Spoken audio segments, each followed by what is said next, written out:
Get on a C-130 and give him some chuckles. It's funny. I was arguing with some liberal comedian. We were having just a big blowout. Liberal comedian, wow. Yeah, I know. Really surprising to find those in show business. What are the odds? 98%. And of course, we're arguing about Bush and Kerry, and he starts getting personal.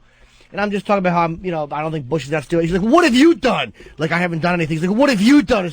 You're for the war. And I'm like, "Well, I did go over there and stand in a war zone and entertain troops. How about you, douchebag?" What did he do? Nothing. Nothing. Sat there with his head that's too small for his body and pontificated paternalistic drivel like the rest of the left does. Paternalistic? Drivel. Yeah. You were over there in harm's way, as they say. I'll say I was. Landing at Baghdad airport.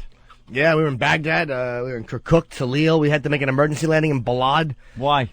Because we were coming down into... no, I'm sorry, not Balad, Mosul. We were supposed to go into Balad. Were you in first class at the time? Yeah, which was the second seat in the cargo hull.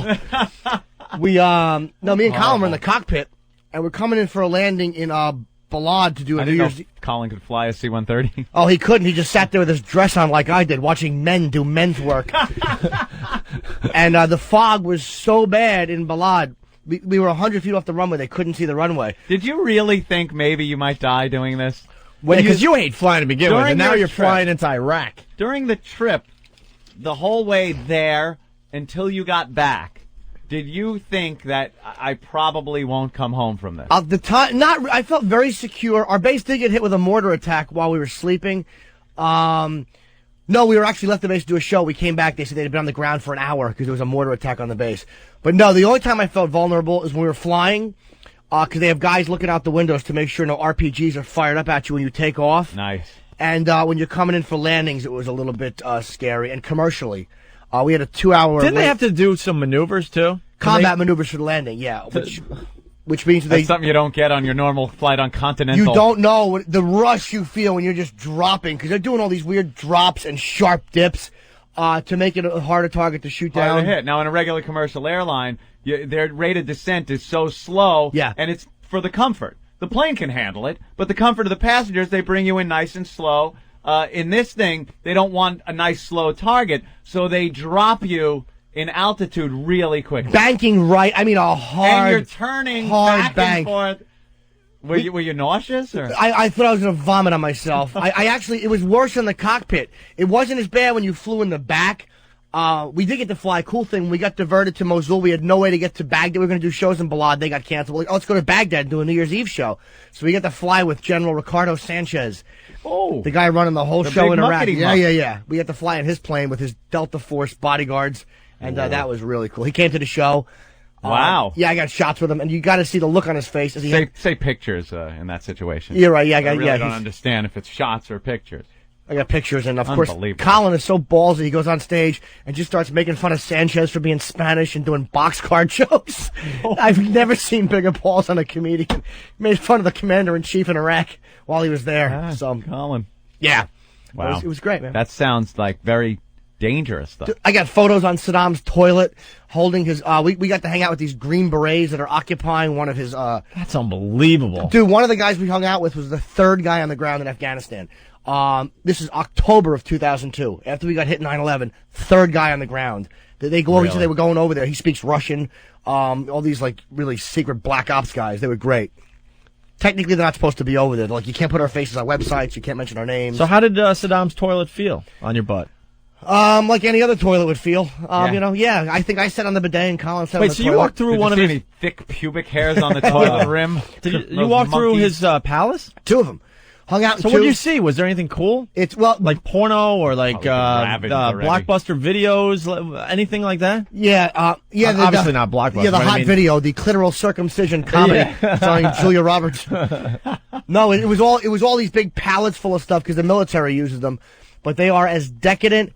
The Green Beret colonel was showing us around in the one place, and he showed us this mural on the wall of all these surrendering Americans that Saddam had, like when he was telling people that we lost. Yeah, it was great.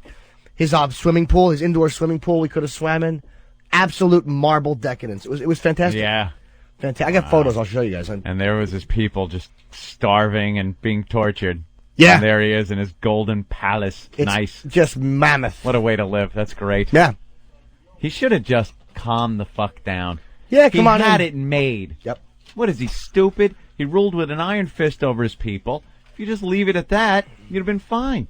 We got driven by on the way to one of his palaces. The guy, these special forces soldiers that were taken us showed us where his old a place used to be where he kept animals, and they're like right back there is where he kept lions and tigers.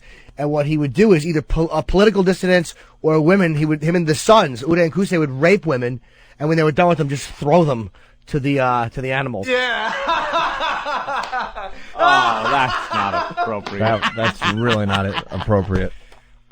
Yeah, but it's funny because we don't know them. I'm just very surprised. That's why it's funny. That's why it's funny.